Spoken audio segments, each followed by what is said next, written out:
প্রায় 9.5 লক্ষ ছাত্রছাত্রীকে কোভিডের অতিমারিতে অনলাইন শিক্ষার সুবিধার জন্য একটি করে ট্যাব, মানে যেটা ছোট কম্পিউটার বলে, ট্যাবলেট যেগুলোকে বলে, ট্যাবলেট দেয়া হবে বলে আমি সিদ্ধান্ত ঘোষণা করছি। তোমরা যারা একাদশ শ্রেণী থেকে দ্বাদশ শ্রেণীতে উঠতে চলেছো কিংবা উঠে গেছো, তোমাদের মধ্যে অনেকেই আমাকে কমেন্ট সেকশনে কমেন্ট করে জানিয়েছো, দাদা এবছরও কি ট্যাব কিংবা স্মার্টফোন কেনার জন্য 10,000 টাকা দেওয়া হবে?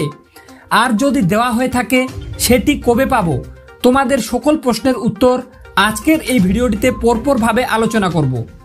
ইউটিউবে এমন অসংখ্য ভিডিও পেয়ে যাবে যে ভিডিওগুলিতে তোমাদের কোনো ইউটিউবার জানাচ্ছে এবছর ট্যাব বা স্মার্টফোন কেনার জন্য কোনো রকম টাকা দেওয়া হবে না, এবং অনেক ইউটিউবার আছে যারা বলছে টাকা দেওয়া হবে। তাই তোমরা সঠিক তথ্য জানতে অবশ্যই ভিডিওটি প্রথম থেকে শেষ পর্যন্ত দেখতে থাকো। তো চলো শুরু করি। করোনার ভয়াবহতার কারণে দীর্ঘদিন বন্ধ ছিল রাজ্যের সমস্ত স্কুল। এর বিকল্প হিসেবে অনলাইনে পঠন পাঠন শুরু হলেও গ্রামের বেশিরভাগ ছাত্রছাত্রীর কাছে কোনো স্মার্টফোন না থাকায় তারা শিক্ষার মূলস্রোত থেকে পিছিয়ে পড়ছিল। তাই শিক্ষার্থীদের শিক্ষার মূলস্রোতে ফেরানোর জন্য মাননীয় মুখ্যমন্ত্রী মমতা বন্দ্যোপাধ্যায় রাজ্যের সমস্ত স্কুলে দ্বাদশ শ্রেণীর পড়ুয়াদের ট্যাব কিংবা স্মার্টফোন কেনার জন্য 10,000 টাকা করে দেওয়ার নির্দেশ দেন।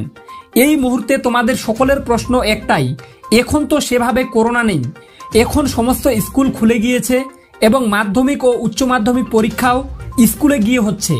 অনলাইনে কোনো রকম পড়াশোনা কিন্তু এখন আর চলছে না। তাহলে এবছরও কি ট্যাব কিংবা স্মার্টফোন কেনার জন্য 10,000 টাকা দেওয়া হবে? এক্ষেত্রে তোমাদের জানিয়ে দেই, পশ্চিমবঙ্গের মাননীয় মুখ্যমন্ত্রী মমতা বন্দ্যোপাধ্যায় রাজ্যের সকল দ্বাদশ শ্রেণীর ছাত্রছাত্রীদের যখন স্মার্টফোন কেনার জন্য 10,000 টাকা করে দেওয়ার কথা জানিয়েছিলেন, এর সাথেই তিনি ঘোষণা করেছিলেন এইবার থেকে প্রত্যেক বছর, অর্থাৎ তিনি যতদিন রাজ্যের মুখ্যমন্ত্রী পদে থাকবেন, প্রত্যেক বছরই দ্বাদশ শ্রেণীর ছাত্রছাত্রীরা ট্যাব বা স্মার্টফোন কেনার জন্য 10,000 টাকা করে পাবে। তাই দ্বাদশ শ্রেণীর সকল ছাত্রছাত্রীরা তোমরা নিশ্চিন্তে থাকতে পারো, এবছরও তোমরা টাকা পাবে। ইউটিউবে এমন অসংখ্য ভিডিও পেয়ে যাবে যে ভিডিওগুলিতে তোমাদের বলা হচ্ছে এবছর থেকে আর ট্যাব কেনার জন্য কোনো রকম টাকা দেওয়া হবে না। এই প্রসঙ্গে তোমাদের আমি জানাতে চাই, এবছর ট্যাব কিনতে টাকা না দেওয়া হলে সংসদ থেকে বা মুখ্যমন্ত্রী নিজেই তা জানিয়ে দিতেন। যেহেতু সংসদ কিংবা মুখ্যমন্ত্রী মমতা বন্দ্যোপাধ্যায় টাকা না দেওয়ার ব্যাপারে কোনো রকমের ঘোষণা জারি করেননি, তাই কার্যত নিশ্চিত এবছরও তোমরা টাকা পাবে। কিছু ইউটিউবার সামান্য কিছু ভিউসের আশায় তোমাদের ভুলভাল তথ্য দিয়ে বিভ্রান্তিতে ফেলার চেষ্টা করছে।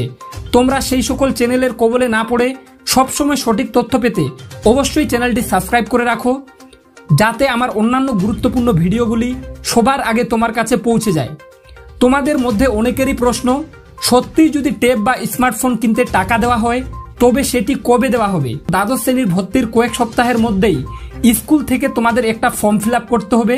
সেই ফর্ম ফিল আপের মাধ্যমেই তোমরা নিজস্ব ব্যাংক অ্যাকাউন্টে ট্যাব বা স্মার্টফোন কেনার জন্য পেয়ে যাবে 10,000 টাকা। যদিও সংসদের তরফ থেকে ট্যাব কেনার টাকা কবে দেওয়া হবে এই নিয়ে নির্দিষ্ট কোনো তারিখ জানানো হয়নি। যখন অফিসিয়ালি নোটিশ জারি হবে তখন অবশ্যই সবার আগে আমি তোমাদের জানিয়ে দেব। তাই আজকের এই ভিডিওটির মাধ্যমে তোমরা একটু হলেও সঠিক তথ্য জানতে পেলে অবশ্যই চ্যানেলটি সাবস্ক্রাইব করে পাশে থাকা বেল আইকনটি প্রেস করে রাখো, যাতে স্মার্টফোন বা ট্যাব সংক্রান্ত অন্যান্য গুরুত্বপূর্ণ ভিডিওগুলি সবার আগে তোমার কাছে পৌঁছে যায়।